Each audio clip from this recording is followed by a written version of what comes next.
What's up, guys? My name is Doofus Mcdooface, and today I have 4 more tips that will hopefully make you a little bit better at Legion TD2. They've definitely helped me, and I hope they help you guys.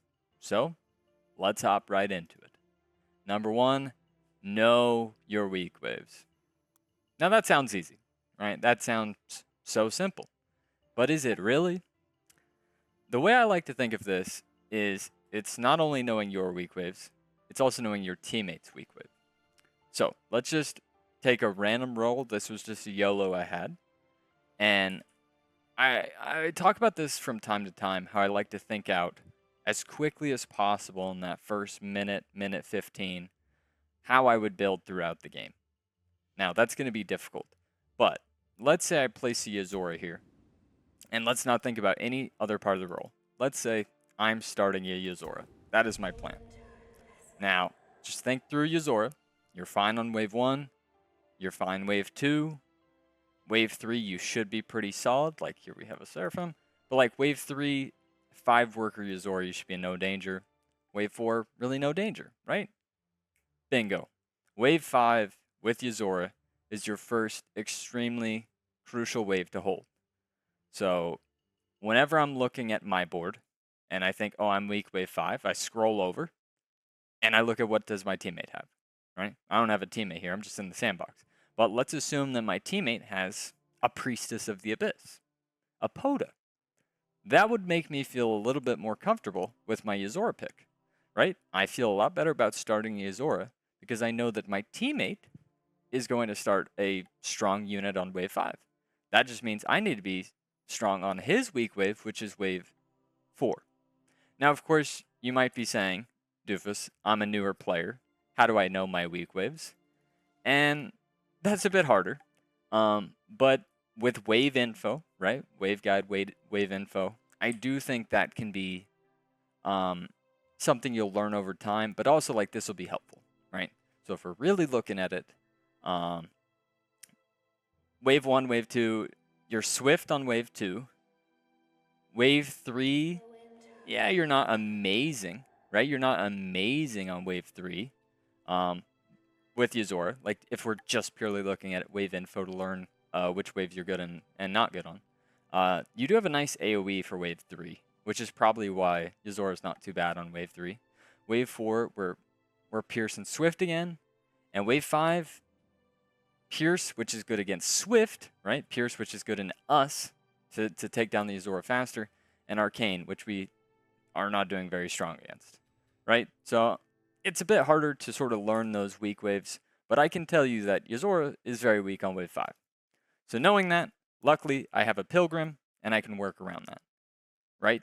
But this is how you learn to get better at the game, is maybe wave 4 they send you and you don't push as hard, or you don't push at all because I know that I'm weak wave 5, right? Or let's take another roll, for example. Let's just do another YOLO here. Okay, I've got tons of piercing. Tons of piercing.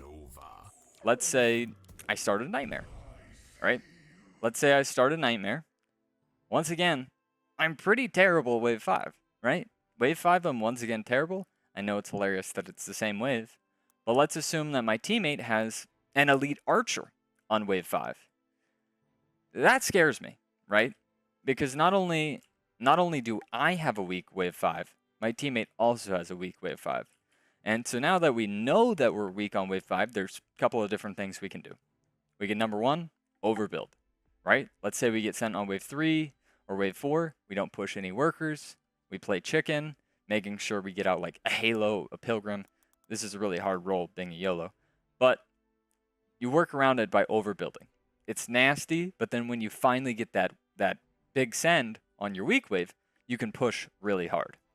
Another thing you can do is you can starve, right? Quite nasty, but let's say me and my teammate are both terrible on wave 5.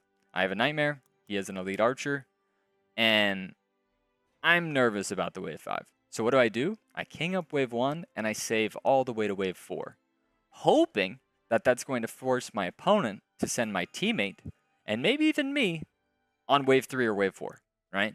So that whenever we do get a wave 5 send, or maybe we don't, whenever we do get a wave 5 send, it won't be as big, as bad, because we've starved them before they can starve us. So yeah, this is just one thing I really like to do. And once again, you just sort of have to learn. Learning your weak wave takes time. I'm not gonna dispel the notion that learning the game takes time, right? But if you do use the wave info and you use the attack effectiveness, which is right here on the side, which you can also do. I'm skipping ahead. I really shouldn't. But if by some miracle you're able to communicate with your teammate and say, what wave are you nervous about, right? Let's say your teammate's a POTA. He says, wave 4, wave 7, wave 10, right? Oh my goodness, I'm a nightmare. I'm great on wave 4, pretty good wave 7, and amazing wave 10, right? So it can sort of change your early game by knowing what your teammate's weak and when you're weak. You could also be a really good teammate and he doesn't ask and say, hey, I'm pretty bad wave 5, right?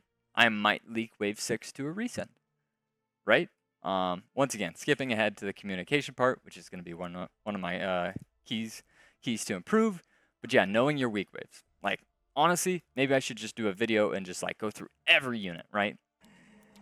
Just say like, oh, elite archer. I'm not weak 1. I'm not weak 2. I'm not weak 3 because of the Gargs. I'm really not weak 4. I'm definitely weak 5. I'm definitely weak wave 6, right? So I'm expecting a nasty send on wave 5 and a nasty send on wave 6, right? Those are my weak waves. I'm also weak on wave 9, right? And then we'd switch that up.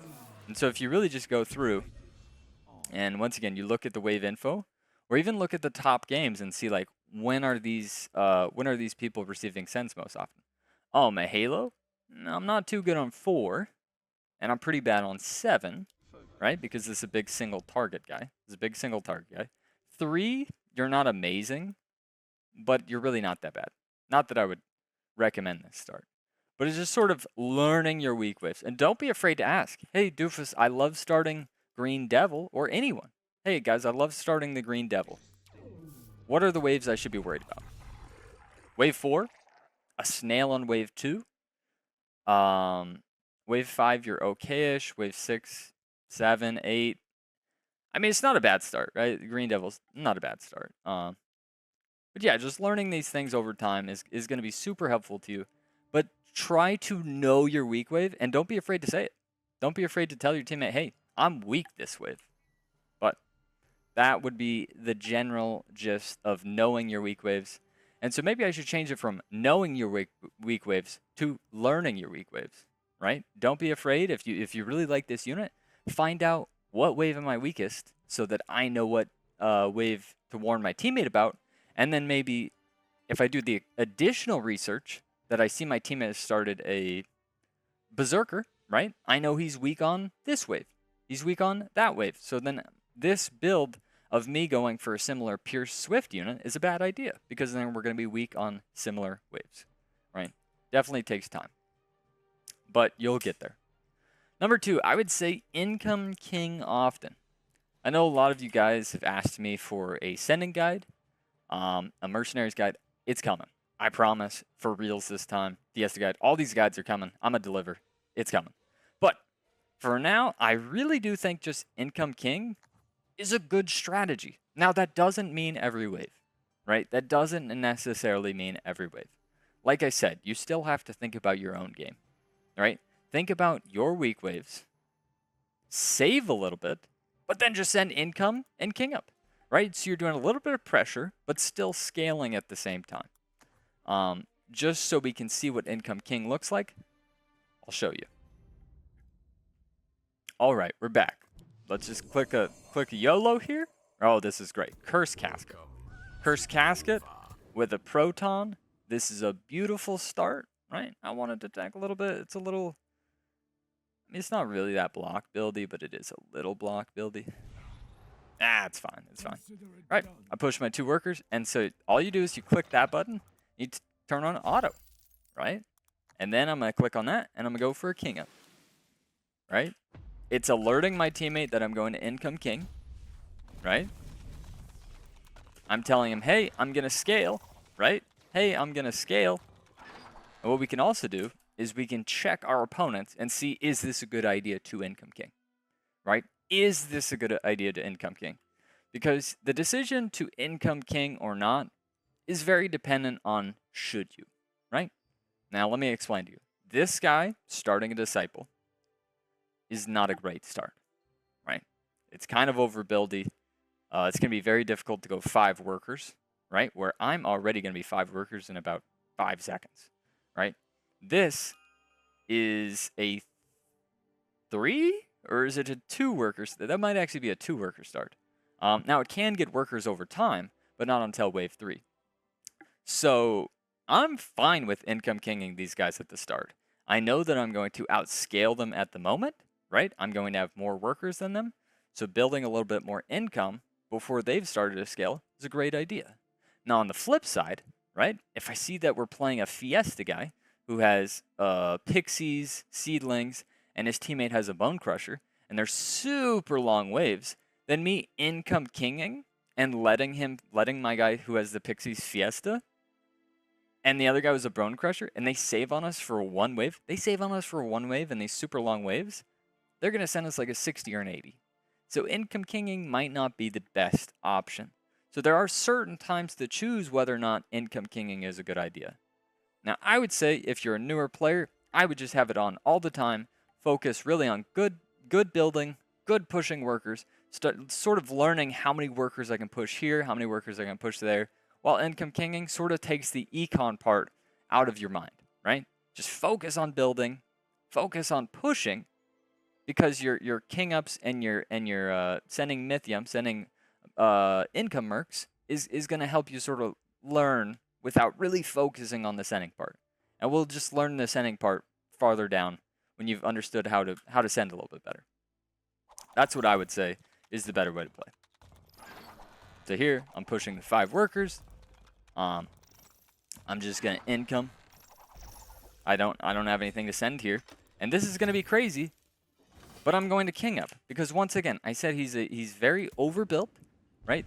That's a very overbuilt start right there. So I'm not feeling too bad. I don't feel like I'm selling out my teammate, who's also like, look at this. My teammate is 3 workers, right? He should be 4 workers. He's just saving 87 gold. But theoretically, the guy on the other side is 4 workers, right? If I can count value by tab spacing, I can see their builds, right? They're still over. I'm just going to keep playing aggressive. I'm going to go 6 workers, right? And I'm just going to keep income kinging and scaling, right? I'm just going to keep income kinging and scaling. Income kinging and scaling, right? I don't care what my opponents are doing, right? I don't care what they're doing because I'm out here scaling like crazy, right? Honestly, I'm going to go 7 workers. Now, I wouldn't recommend the 7 workers here, right? Now, there is the option where, let's say, theoretical play, right? Let's look at the 2 options here.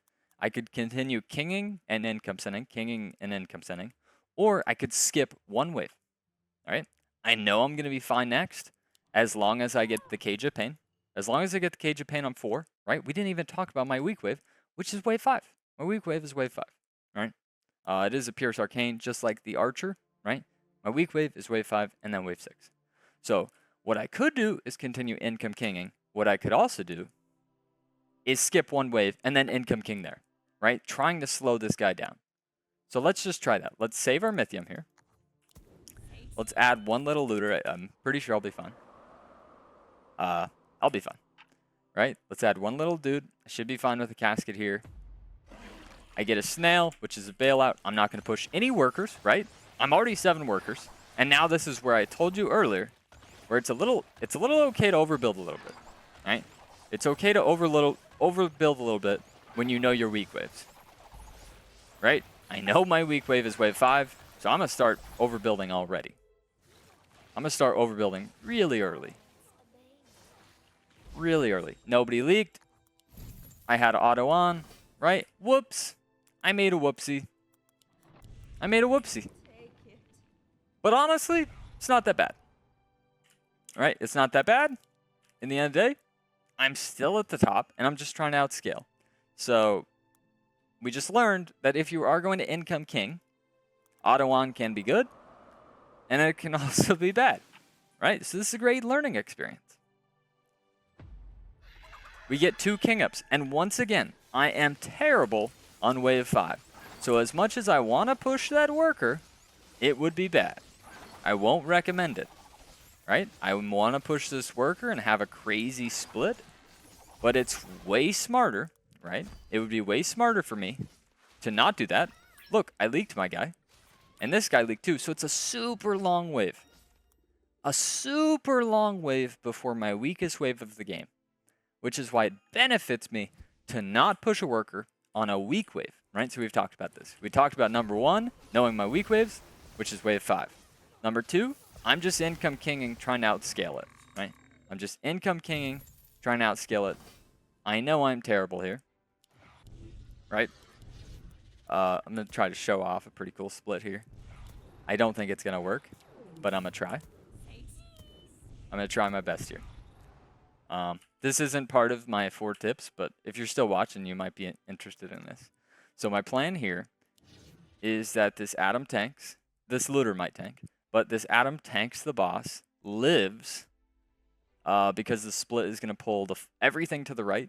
The boss is going to be tanked by just the Adam, so only the boss comes over here. The split shouldn't be too long, so the casket should hit everything. And then we can just push decently hard, but we're still pretty bad wave 6, right? We're 35 over, which is what we talked about being overbuilt. But we do need to watch for a resend of wave 6, right? Once again, thinking about our weak waves, right? Thinking about our weak waves. We have lots of king, lots of income. This is great, right? It's just a lizard. I'm actually really confused by that split. I'm actually really confused by that. Luckily, in this case, I'm overbuilt. Right, luckily in this case I'm overbuilt, so I'm going to hold.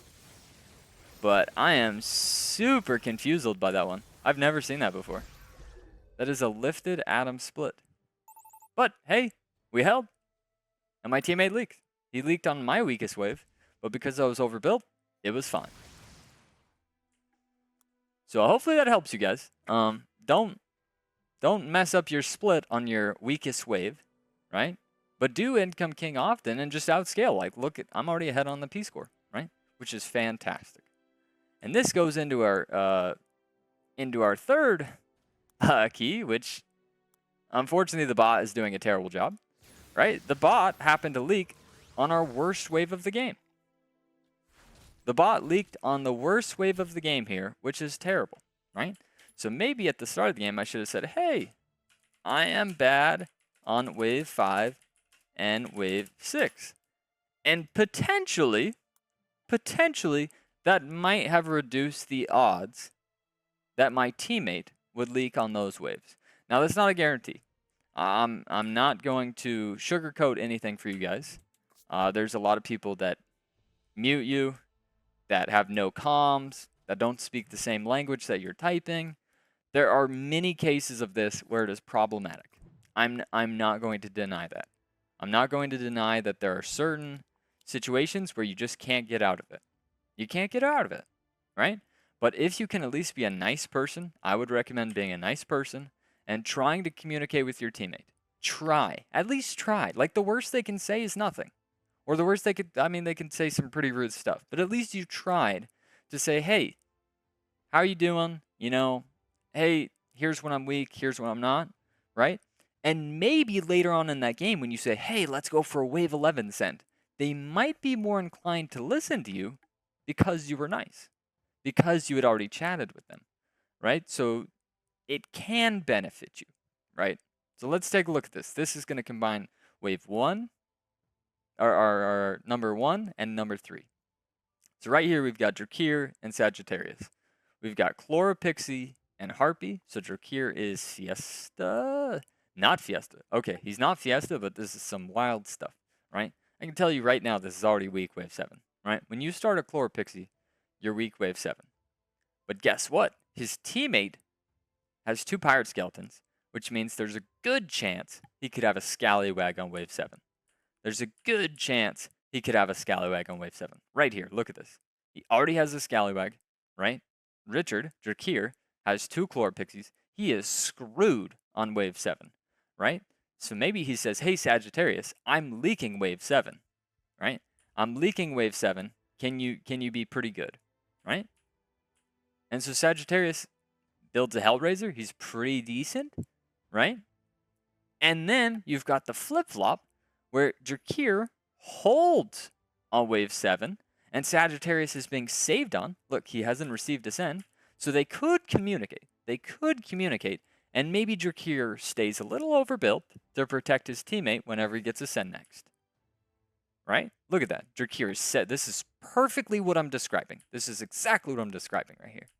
This is a great positioning thing where he should have lifted the split. That was pretty clear. He killed his Hellraiser. But right here, Drakir sees that his teammate is being starved, right? And Drakir is already quite bad on wave 8, right? He's already quite bad at wave 8. So what does he do? He overbuilds, is 70 over, right? And although his teammate leaks 67%, they take 0% king damage. Now, this might be silent communication, just a great read by Richard, or that could have been Sagittarius saying, hey, I'm expecting a send on 8. Hey, I'm thinking I'm going to leak on wave 8, right? This is just a huge thing where you need to communicate with your teammate. I'm weak here. I want to send here. We have to remember this is a 2-person game and a 4-person game when you talk about Classic, right? So as much as you want to blame your teammate, I do it a lot, right? As much as you want to whine about your teammate playing a terrible Fiesta or doing this bad or that bad, the least you can do is try to communicate. Try to work with your teammate. If it doesn't work, then it doesn't work, right? And you just have to accept it. It sucks. But hey, it is what it is, right? Now, let's say you have that tough loss with your teammate, right? And you're pretty pissed. Here's something that really, really helped me. I'm not even kidding. This is serious. This actually did help me. Thank you, Dan Wolf, or whoever told me. I think it was Dan. Turn off elo loss. This is specifically for when you lose 20 plus elo. Turning off elo loss will really help your mindset. Really, really help your mindset. I'm being completely serious. So what does this mean? So when we win, it says plus 13, right? There is a interface thing where when you lose elo, right? When you lose the game, it can just say your new rating, but not that you lost 23 elo, right? So let me show you this, because this is really useful, right? Especially if you're somebody like me that can get a little tilted, especially when you lose because maybe your teammate did not communicate, right? You did the 3 things. You knew your weak wave, you knew your teammate's weak wave, right? You income kinged a lot, but it still worked fine, right? You tried communication, they didn't really communicate with you, and you lost, right? You did all the things right, and you still lost because maybe your teammate played bad or maybe your opponents played better. But show all ratings off, right? I'm going to turn it on just to show you what this is going to look like, right? Let's see. Bam. It says minus 17. So when I get out of the game, it says minus 17. This one is not that bad. I guess I don't have any ones that are that bad, right? But if, let's say this was, say, minus 27, and I felt like I played fantastic, right? Like, do I have any of these? MVP. This is a pretty good-looking game by me. 26% as a Fiesta. My teammate leaked 39% as Cartel, right? He leaked way worse than me. I was clearly the MVP on my team, and we lost. Damn it. I do not want to see that red number. So all you have to do is go to the interface, right? The settings, interface, and click show all ratings off. Apply that bad boy. I'm telling you, even if you really don't feel like the elo matters to you, I'm telling you, it's really nice to not see that stupid red number. It really does help. Especially for those that it does mess with your head, like me. So I hope this helped you guys. I know the weak waves thing is a little convoluted. It does take time to learn when each unit is weak, right? And maybe I could create a list of these are the worst waves for certain units. These are the best waves for certain units. I did do a unit breakdown in the past. Didn't receive that great of feedback, but I might be able to revamp maybe a lot quicker, a lot more thorough, and sort of show you guys what the weak waves are for the most the average starts, right? Like, what are the average starts? You know, like a Yozora, a Bone Crusher, Sky Queen, Flower. Flower Angler right now is probably the biggest start. But yeah, I think that could be useful. I like income kinging, but even if you are going to income king, sometimes it is beneficial to save a wave or two if you're trying to prevent you or your teammate from receiving a big send on your weak wave. Or, I didn't even go into this, right? With the income king often and early, you can also just income, full income, not king, right? On somebody's weak wave, right? Let's see if I did it here. I did not do it here. But like right here, you see a green devil, right? So what I could have theoretically done, I could have saved for wave 4, where he is weak, right? And then just sent full income of just a dino and a king up, or a dino and a snail wave 4. So I'm not going to send a brute or a robo, right? Or imps. I'm not going to send a power mercenary, but I'm still going to save and then income king on his weak wave, right? So I'm still forcing my opponent to stay low workers, but then I still get the income, I still get the scaling from it, and maybe some king ups, which could be very beneficial if we leak, right? Once again, communicate, turn off elo loss. Both of these things will be useful. If you guys have other tips or other things you want me to discuss in future learning and guide type videos, please let me know. The next things I'm thinking about is a Fiesta guide and talking about mercenaries and sends, even in generality. But hope this was useful to you guys, and I'll see you guys in the next Legion TD2 learning strategy thingy video. Thank you.